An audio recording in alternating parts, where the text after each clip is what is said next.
Bloomberg Audio Studios. Podcasts, radio, news. This is Bloomberg Businessweek. Insight from the reporters and editors who bring you America's most trusted business magazine, plus global business, finance, and tech news. The Bloomberg Businessweek podcast with Carol Massar and Tim Stenovec from Bloomberg Radio. York Community Bancorp, Tim, continues to be on our radar because it's soaring again.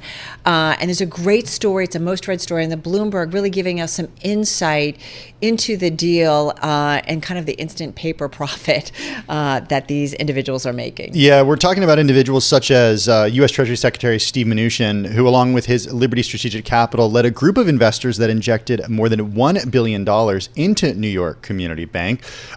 And this could only be the beginning. With more on the Mnuchin playbook and what is a most read story on the Bloomberg, with us is Bloomberg's Katherine Doherty, finance reporter at Bloomberg News here in our studio. So Katherine, it was interesting as this all played out yesterday. Carol and I were on air and the stock was halted multiple times. But one thing that we did notice after our Bloomberg News team broke the story was that by the time it started trading again, it was above the price of $2, which is the price where Mnuchin and team were able to buy in at. That's right. They've already minted quite a profit. On paper, at least. On paper. But it looks like it's holding out today. So it's been 24 hours or so, or as we're getting to that point. So it's not to say that this is a forever proven strategy. They're going to have a lot of work to do. It's not just the investment and the number, but it's actually how do you turn this ship around and how do you get your heads together and bring in the best of the best to make sure that this bank has a future.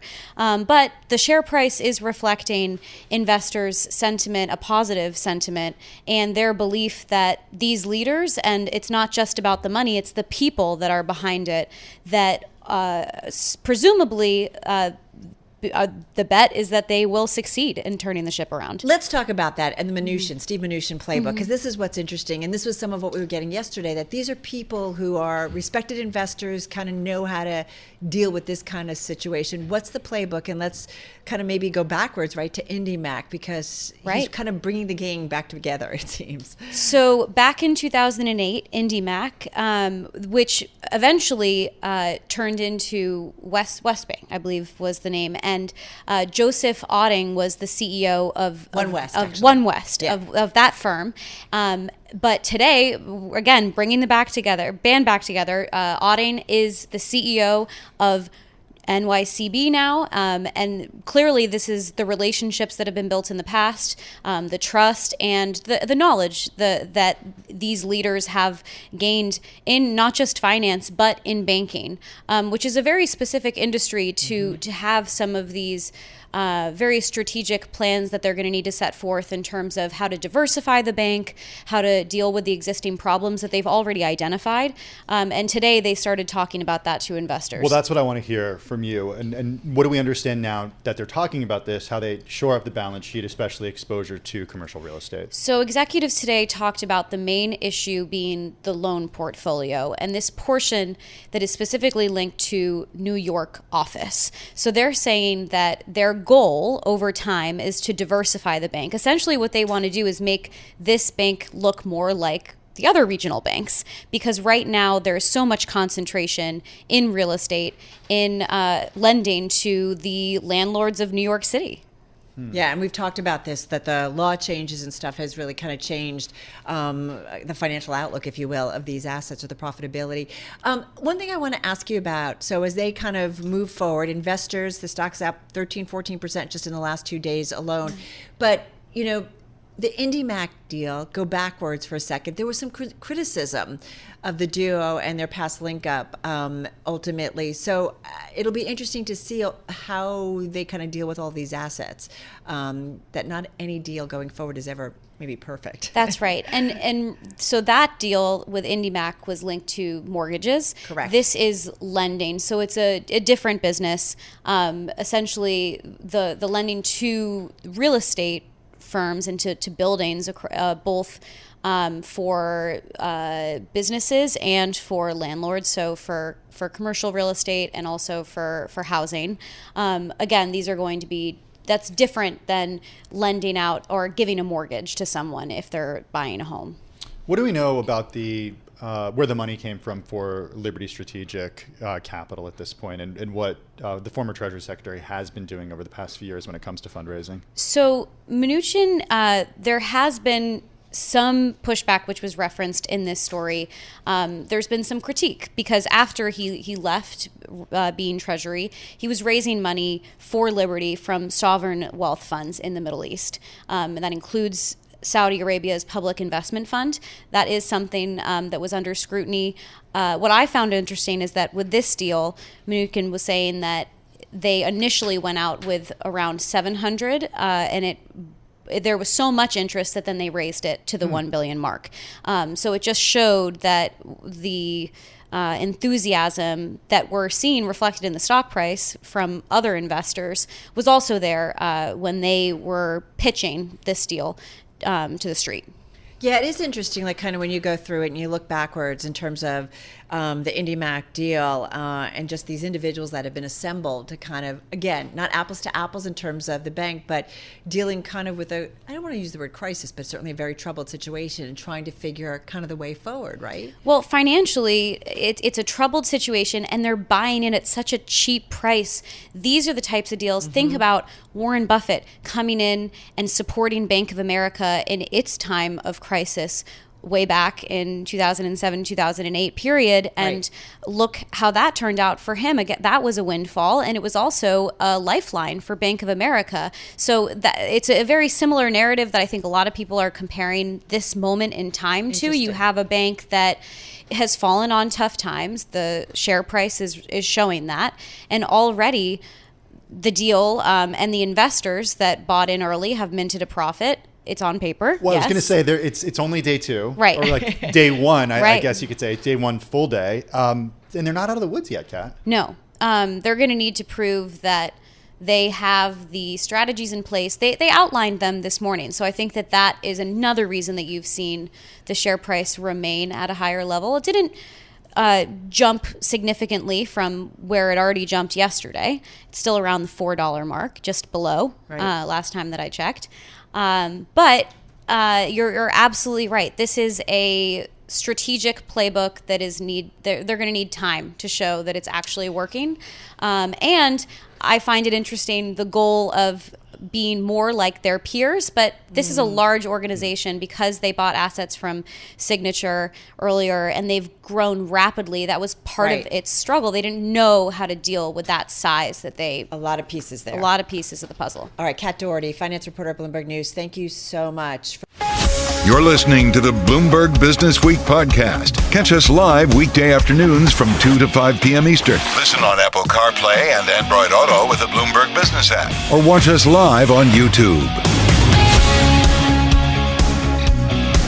Well, you might recall that Bloomberg News was reporting out last month on Florida's southwestern coast, long one of America's fastest growing regions, and how it is losing some of its boomtown swagger as a home insurance crisis and other soaring costs make homes unaffordable. It's a serious situation. It is. And at the same time, Carol, we've also talked about how the migration of financial types down south, think Citadel's Ked Griffin, more, are now calling South Florida home and pushing up prices, not just of residential real estate, but also commercial real estate too. All right, so there's a lot going down south, specifically in the state of Florida. With all this in mind, joining us to talk about the Miami market specifically, with us is Dina Goldentayer. She is Executive Director of Sales over at Douglas Elliman. She joins us from Miami. Dina, good to have you here. A lot to talk about. First up, how are you, and how would you describe the luxury market in Miami? I mean, technically you're known as an ultra luxury specialist. So talk to us a little bit about demand, pricing, what you are seeing. Thank you so much for having me today. I am indeed an ultra luxury specialist focusing on properties 10 million and up. And our market, as they say, is caliente. And there is no sign of a slowdown for the 10 million plus marketplace. All right. Drill down a little bit. So no slowing down. So the same as 6 months ago, 12 months ago. Give us some more color. We're Bloomberg. We'd love to dig a little bit deeper. Sure. Give us an idea of how it's playing out and how it compares. Absolutely. This time last year, we in fact had a much slower high season being defined as the months of December, January, February, March, April, when the snowbirds want to be here. And this year, we're having the type of high season that we had hoped for last year, which is pending sales almost every other day for high quality assets that are appropriately priced. So if you're watching Zillow, you're going to see a lot of stuff go pending. Who are the buyers right now, and how are they buying? Are these all cash buyers? Where are they coming from? Give us insight there. They're the usual suspects. They are coming from New York, from other northeastern states. They're coming from California and other western states, and they're coming from Canada. The European buyer has slowly trickled back into the marketplace post-COVID, but they're not as strong as they were in prior years. What about buyers from Asia and buyers from Russia? No and no. And the buyers that I'm working with are not getting mortgages, or at least the deals are not finance contingent. What's a typical deal on the high end of Miami? You use $10 million as the price point. Is that kind of the mean, the median? Give us an idea, because I know that they can go a lot higher, especially if you do something like Indian Creek Village, which Bloomberg has written about as being a place where millions don't matter. It's all about billions and billionaires. Great article. Great job, Felipe. 10 million gets you a nice condo. It gets you a nice house, a very nice house, not on the water, an average house on the water. 20 million is where it's at if you want something better than nice. And my 20 million plus product, I have the shortest days on market than any other sector that I represent. In fact, it takes me longer to sell properties 5 to 15 million than homes that are over 20 million, where I average about 120 to 150 days on market. Dina, who's selling right now? Who doesn't want to be there and who wants to sell for these prices? Sure. I mean, that is a broad question because people selling don't necessarily not want to be in Miami. They may be expanding their family, or they may be going through a divorce. A lot of the people that for whom I sell for, they are staying locally, just in a different asset class, like downsizing or upsizing, or moving from a house to a condo or vice versa. You know, Tim was asking earlier, Dina, about who's doing the buying. And we've talked, Bloomberg has done a lot of reporting about kind of Wall Street South and the amount of financial folks that have moved down there, not only to live or buy a second home, but to actually set up shop and do work. And that has certainly had an impact on the area. Give us a little bit more color, if you can, around what you are seeing on that front specifically. Is the pace continuing? Is it picking up? Is it slowing down at all? I think if we compare the pace to the COVID times, it will always feel like a slowdown. Now, Miami and Miami Beach, where I specifically focus on, has found a new rhythm. We continue to have an influx of the Wall Street types and other financiers from around the country. They are still taking prime positions at the schools for their children and the top reservations in town, because we have pretty much the same restaurants that New York City does, if not better right now. So the pace is healthy. It's just not a COVID pace. And to compare it to that would always look like we're in the red. What about folks with backgrounds in crypto right now, especially given the rise in crypto that we've seen last year and in recent months? I'm glad you bring it up, because crypto certainly has had a great couple of weeks.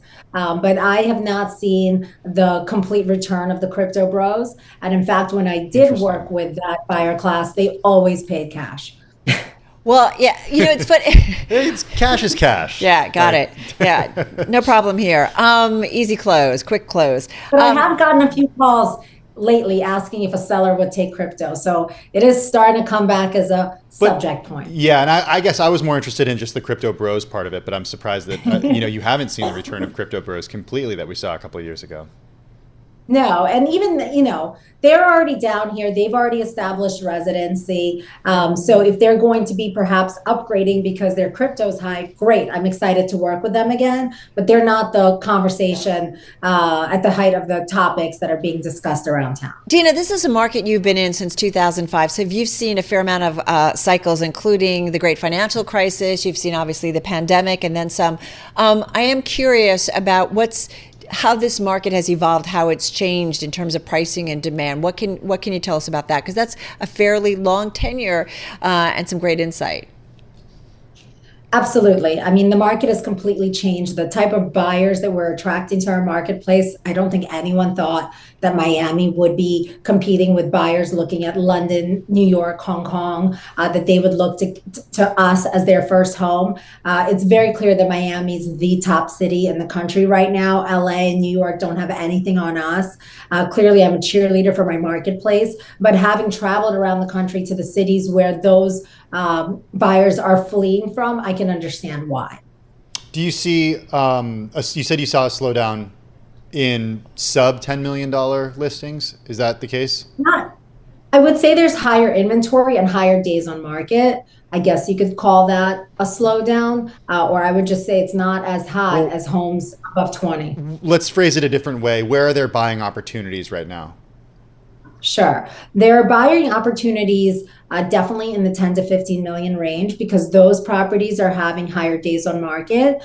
There are neighborhoods that are, let's call them one notch below the A-level neighborhoods, like B-plus neighborhoods like Miami Shores or San Sushi or Keystone, where there are opportunities, whereas in really established neighborhoods like Miami Beach, Golden Beach, and Coral Gables, those owners are just holding.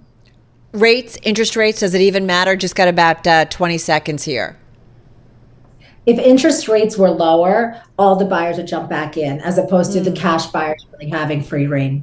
Interesting. So it would kind of give more buyers certainly into the market there. All right, Dina, good to check in with you. Really appreciate it. Dina Goldentayer, she's Executive Director of Sales over at Douglas Elliman, joining us there from Miami.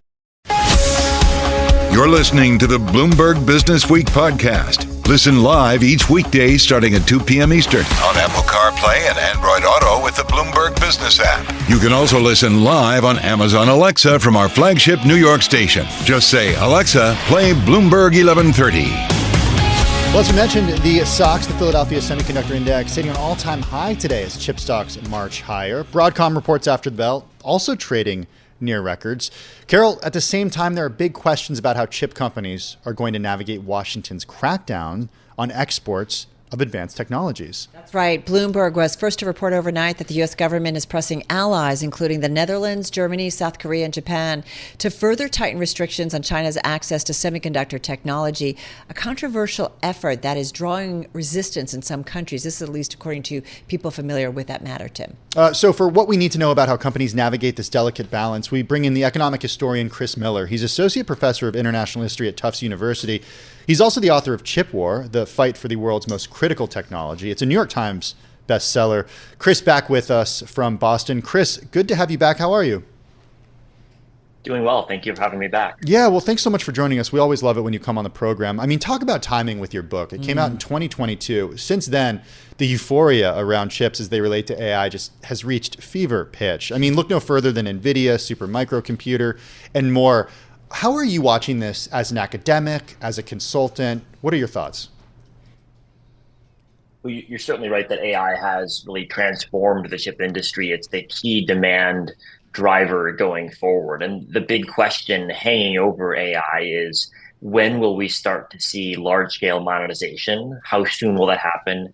And at what scale? Because ultimately, the reason why all the hyperscalers are investing tens of billions of dollars in building up AI infrastructure and in buying lots of NVIDIA GPUs is because they believe there's money that will be made at the end of this process. And that's why questions like, well, how much does Microsoft make off Copilot, or what does OpenAI's revenue look like? These are the key indicators that investors are looking at to assess what will be the implication of AI for corporate profits. All right. In the tech world, though, sometimes you got to build it and then they will come kind of thing. Having said that, you've got a SOX, Chris, that was up about 65% last year. And let me just pull it up on the Bloomberg. But you've got the Philadelphia Semiconductor Index up about 23% so far here in 2024.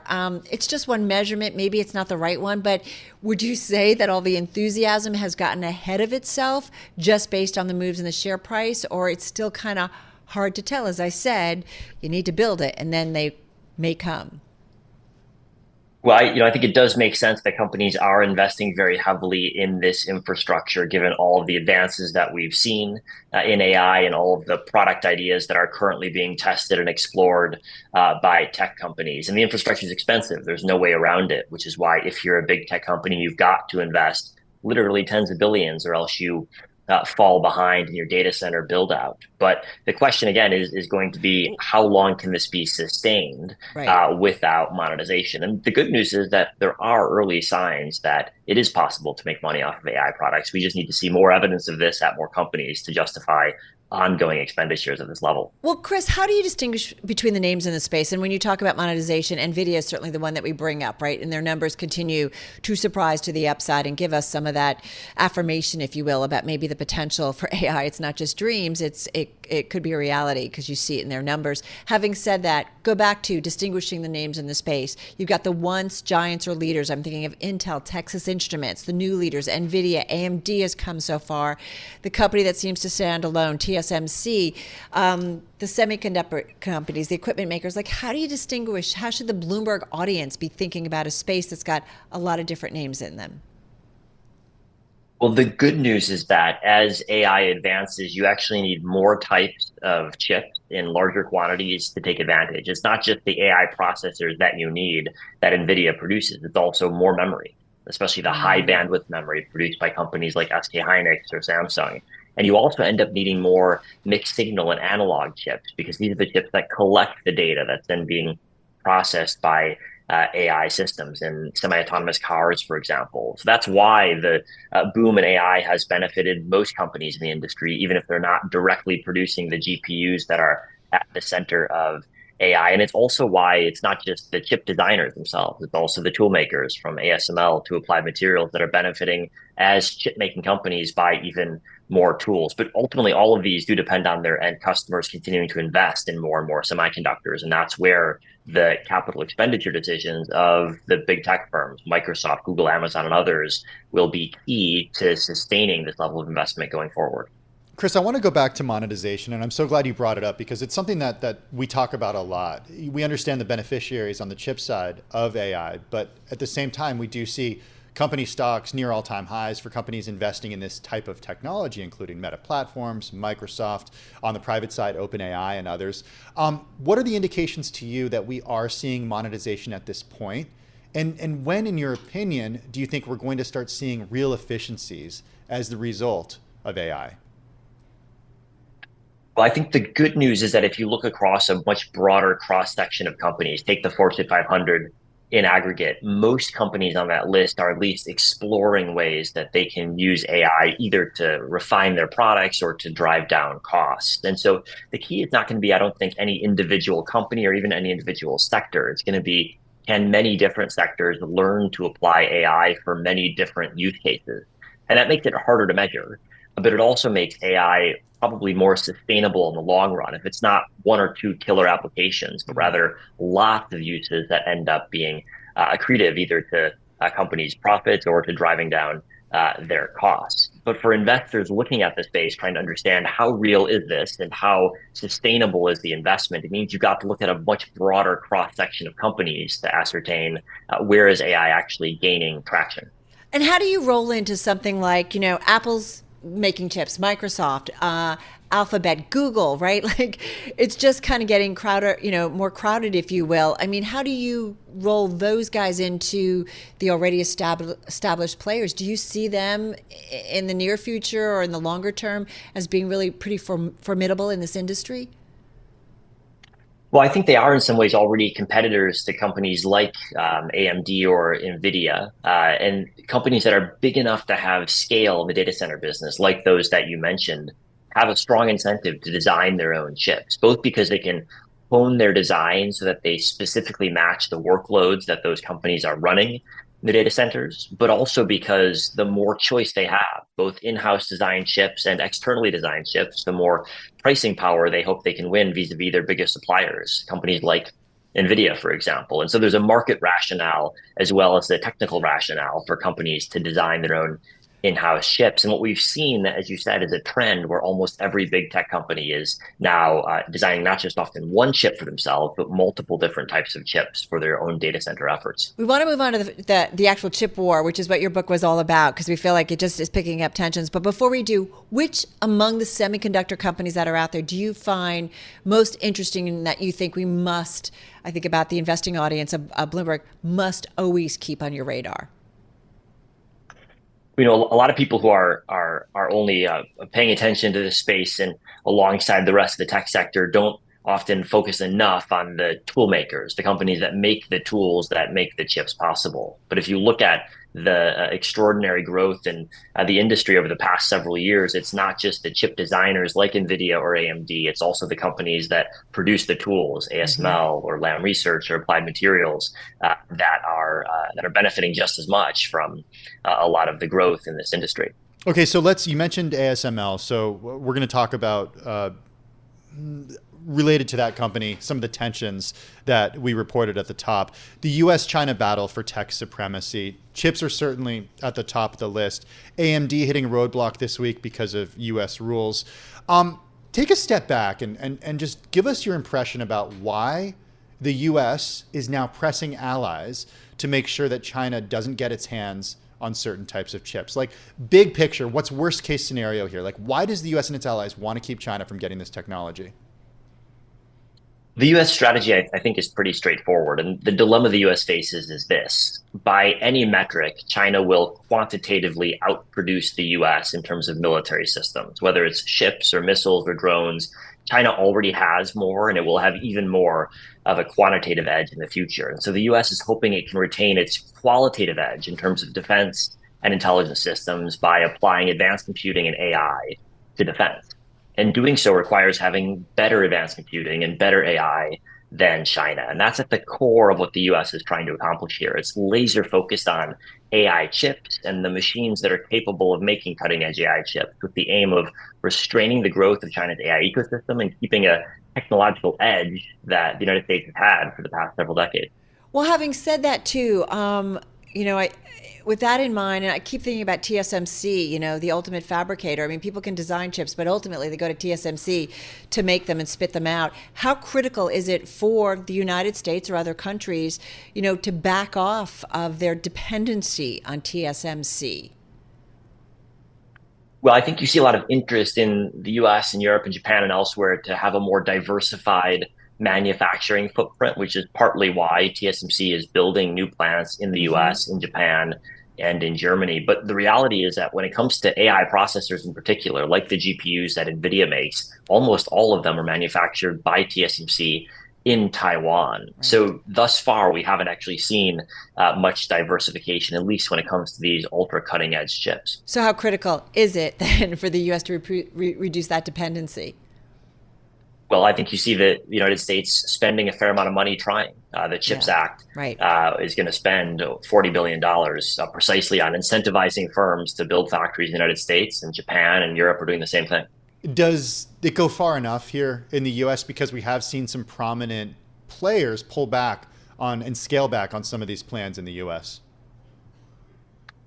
Well, I think it's never going to be easy to see supply chains shift in a big way over a short period of time. The chip supply chain and the role of TSMC was built up over many decades, and so it's just implausible to imagine the shift is going to happen quickly. And it's not going to happen quickly, both because it's hard and slow, but also because the reason TSMC has such an entrenched position is because its economies of scale have given it a technological edge. And so it's not just about any individual type of technology or subsidies for any individual factory. It's the entire business model that gives TSMC its position. And that's why TSMC is going to be very hard for any of its competitors to dislodge at the top of the foundry market, and why I really think most of the industry is expecting TSMC to remain the dominant player for a very long time to come. Is it realistic to think that if the U.S. is successful in cutting off this technology to China, that China will not develop this on its own? I mean, after all, last August, we got the news that in this Huawei phone, there was a chip developed that was more than a generation ahead of where the U.S. had sought to halt China's progress. Well, I think China is no doubt going to try to keep developing its both semiconductor and its AI capabilities. And there are a very large number of very well-trained and intelligent people in the country who are going to be focused on this effort. I think the question is really what's the technological gap between, for example, the chips that can be made in Taiwan and the chips that can be made in China. And what you find if you look closely is that for certain types of chips, that gap has closed somewhat. But there still is at least 4-year gap, maybe a 5-year gap between the cutting edge Taiwanese capabilities and the most advanced capabilities today in China. And we'll see if China can close that further. But the U.S. is trying to prevent that, both by incentivizing its companies to race forward technologically via the CHIPS Act and other R&D funds, but also by making it harder and harder for China to access cutting edge chip making tools. Chris, forgive me if I sound naive. I mean, the stakes, I understand as you lay it out, very high. We know we've been reporting all the stories for countries, for companies, right? This tech battle for supremacy. Why does it have to be a fight? Why is it a fight?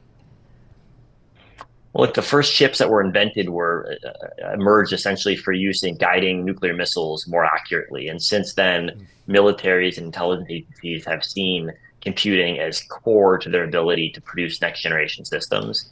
And at a time when you see every major defense ministry, whether it's in Beijing or in Washington or Tokyo, anywhere around the world, they're all right now trying to deploy AI to military systems to make them more capable, more efficient, more accurate. And this means that AI is not only going to be powering systems like ChatGPT, it's also going to be used in military and intelligence use cases as well. And that is a sphere where there's a really severe competition right now between China and the United States. Hey, Chris, we only have 30 seconds left, but you're also a consultant for several different firms, or in several different capacities, I should know. What's the number one question you get from executives at the companies you work with?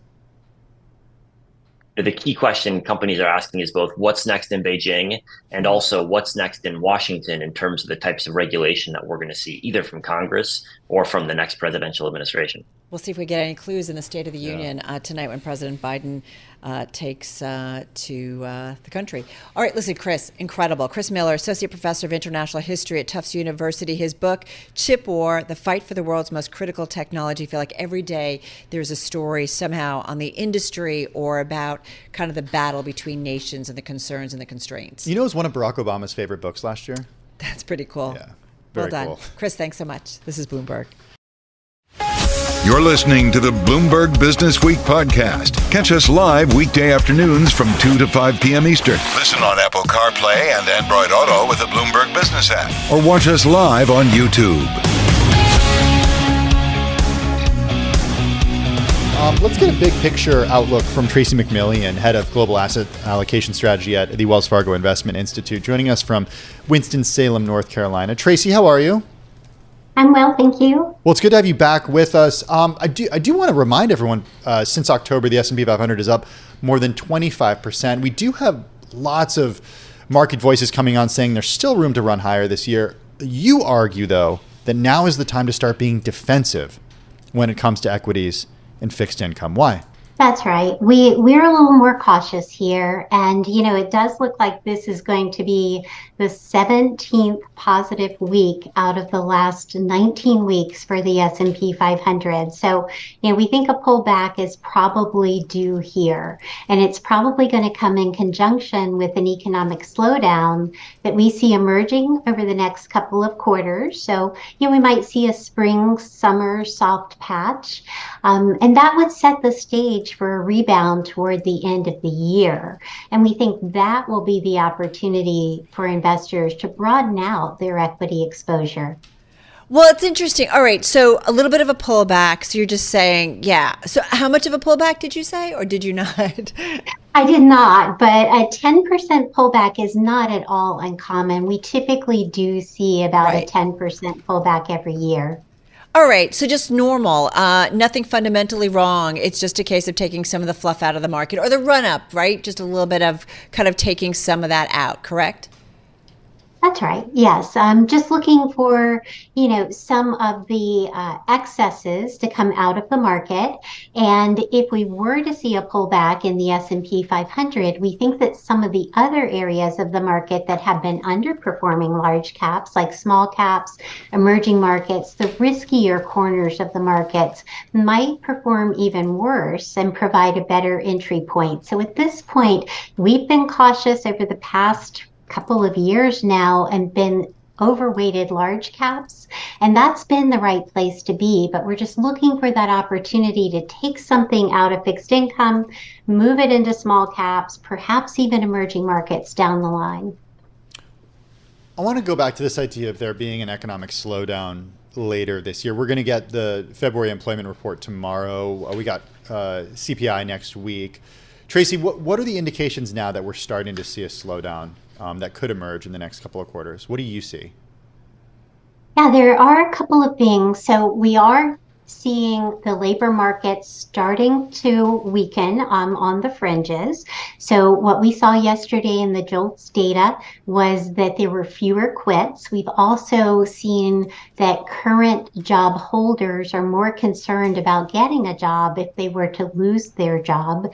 And so we're starting to see some weakness there in the labor markets around the edges. Tomorrow, we're going to be watching for the number of hours, the weekly hours that employers are asking of their employees. We're going to be looking at temp workers to see if that's an early sign that maybe some layoffs are ahead. So labor market's starting to cool a little bit. We're seeing some rising default rates in the consumer credit markets. And so that's giving us a little bit of pause as well.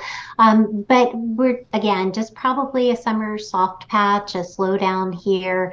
Take the opportunity to reposition a bit, but we aren't seeing anything at this point more severe than that. But time to be defensive, correct? In both your equity and fixed income postures. Yes. So we're just cautious here ahead of a potential pullback. So cautious to us means looking for higher quality equities and higher quality fixed income. We're positioned on the short end of the fixed income curve because we do think rates could move higher towards the end of the year. And so we'd rather be more short-term focused. So that's more defensive. And that defensive positioning in fixed income, we think, will give us the dry powder to move into other areas of the market when we get more attractive buying opportunity. Hey, Tracie, it's Women's History Month, and one thing that we were talking about and we've been talking about is the idea that when it comes to women and investing, we don't see the same participation as we do when we see with men. But also at the same time, it's even more important because women often outlive men and need to be planning for the future for even more years on average. Talk to us a little bit about what you folks are doing at the Wells Fargo Investment Institute. Yeah, happy to. So I've been really following this for about the past 15 years, and we've done several studies of actual accounts that are managed by women. And what we find is that women consistently outperform on a risk-adjusted basis. So we think that's a really important message to get out to women, that when they take the step to invest, they're doing a pretty good job managing their assets. But we do also see that they tend to say they feel less confident about investing. And a recent study that we just performed showed that fewer women felt that now was a good time to invest. And there was a 14% gap when it came to being confident about where to invest, with only about a third of women saying that they felt confident. So we think part of that might be that women are less likely to engage in conversations about money. Yeah. Gen Z says that they feel judged when they talk about money, and the older generations feel like it's a private topic. So we need to get those conversations started. Tracie, 20 seconds here. Why do you think the women have outperformed? Oh, we think that they've outperformed because they tend to generate a plan and stick with that plan. They tend to be more disciplined about saving, and they also tend to trade less. So we think that contributes to those higher risk-adjusted returns. Wait, did you say because we're the better sex? Is that what you said? I thought I heard that. I just want to make sure I heard that right. Notice how I was silent? Hey, I just want to make sure we get all of the data points out there. I'm not going to do any Tim-splaining, mansplaining here, okay? You better not. International Women's Day is tomorrow. It's our day. Tracie, thank you so much. Really appreciate you sharing that insight. Tracie McMillion, Head of Global Asset Allocation Strategy at Wells Fargo Investment Institute, joining us from North Carolina. You're listening and watching Bloomberg Businessweek, and this is Bloomberg. This is the Bloomberg Businessweek podcast, available on Apple, Spotify, and anywhere else you get your podcasts. Listen live weekday afternoons from 2 to 5 p.m. Eastern on Bloomberg.com, the iHeartRadio app, TuneIn, and the Bloomberg Business app. You can also watch us live every weekday on YouTube and always on the Bloomberg Terminal.